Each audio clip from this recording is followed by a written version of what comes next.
Okay, so you're asking in the last video, I must have reduced the square root of 48. And your question was, how did I know to use 16 times 3?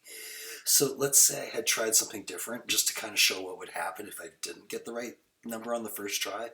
Let's say I noticed 4 went in, and kind of a reminder on this, the only numbers that do me any good are 4, 9, 16, 25, 36, 2 squared, 3 squared, 4 squared, 5 squared. I have to be looking for these perfect squares. So kind of the quicker way to do this is I go, okay, 4 goes in, 9 doesn't, 16 does go in. So if 4 goes in, there's the possibility that if 16 might also work, so it's worth checking that. But let's say I didn't see that, because oftentimes students don't.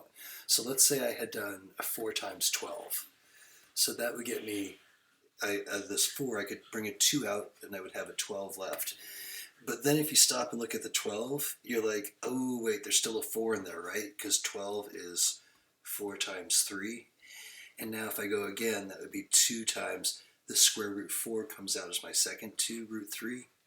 And that's that same 4 root 3 that I would have got if I had noticed 16 and 3 in the first case. And then I'm going square root of 16 brings out the 4 and leaves the 3. So even if you don't spot it in the first round, be aware that you sometimes do miss a factor. And so to kind of double check this piece that's left, and you might discover, oh wait, I actually could have done more. So that's one way to catch that. And then the other way to catch that is to really consider this list. And once you get to 25, it doesn't divide into 48, so it's going to be 4, 9, or 16. Those are the only choices, and you can literally just check if the 16 works. So let's look at the 180 that you have now on yours, and that's a little different. With 48, there's not too many things going on in there. With 180, man, everything goes into 180, so that one's a little bit tougher. So if I'm trying to find the square root of 180, I could make that list of squares and keep trying things until I find the biggest one that works. But let me give you an alternate way to get at this one, and it's just kind of because these numbers are big. So if I think of 180, what I'm going to do is I'm going to break this down to what's called its prime factors. If I just think of two numbers that multiply to be 180 and there's no wrong answer, I'm going to go 10 and 18 because that's the most obvious ones that jump out at me. I could have gone 2 and 90, 3 and 60, whatever, we'd get the same answer. And then I ask myself, okay, can I break this 10 down anymore? Yeah, I can make that a 2 times a 5. And now for that branch, that's like as far as I can go. These are primes. Nothing goes into them other than the number in itself. 18, let's go 2 times 9 right there. And that 2 is done. But this 9, I could go one more round and I could break that down to a 3 times a 3.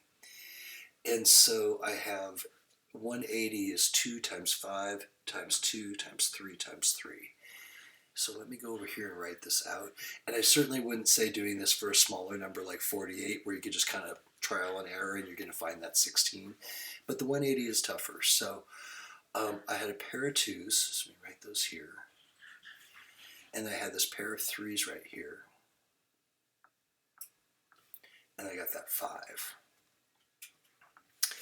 So here's the thing. Every time there's a pair, 1 comes out. And the reason that is this 2 times 2 is really like a 4, right? And square root 4 makes 2. So for every pair of something I have, one of those is going to come out front. So here I have a pair of 3s, square root of 9, right? That would be 3. Square root of 5 is just the square root of 5. It's not a perfect square. And then we have 2 times 3 makes 6. And square root 5. So this is a little bit more work, but it absolutely gets you where you need to go. If, say, I had this instead, 2 times 2 times 2 times 3 times 3. If that was what it had broke down to, then I would have brought out, oh, actually, here, why don't we just do 48? Let me use that as an example since we were just looking at that. That's the perfect example, actually. So 48 would be 8 times 6, and then 8 would be 2 times 4, and then that 4 could go one more round and be 2 times 2, and then here's the 6, and that would be a 2 times a 3. So it's 2, 2, 2, 2, 3. So if I write that out down here,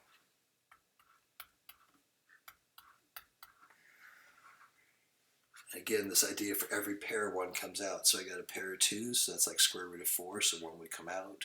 Another pair of 2s, 1 would come out. Root 3 left, and then 2 times 2 is 4. And so the 2, 2, 2, 2, that's that same 16 that I found the other way. And like I said, for 48, I think it's easier just to try division. But with the 180, it's hard to see that 36 is the number that needs to divide in. And that said, we still could have just divided this by, divided by 4, divided by 9 until you get to the biggest one, and that would have been 36. So there's a couple of ways of looking at it. These aren't easy, and 180 is definitely not an easy number, but there's a couple of paths for getting there.